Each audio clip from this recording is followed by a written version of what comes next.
Alғашқы немересі ең бірінші ата-атандырған бүгін немересі Айгеннің туған күні өткенде тойлап өткенде бармыз 1 жасын.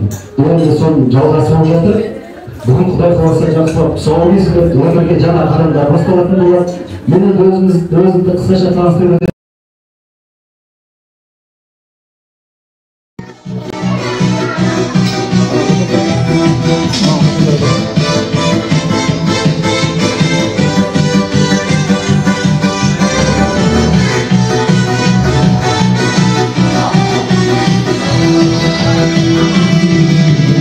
Beklemen sizin oyun terbiyetim мәңгі Bir kız görüp gitalmadım Şol beti candım Sen mi kaldı kuşakta Aynı canım bugünkü toylap toylamışsın Başka toyda toylamasan toylama Aynı canım son gezerip toylamışsın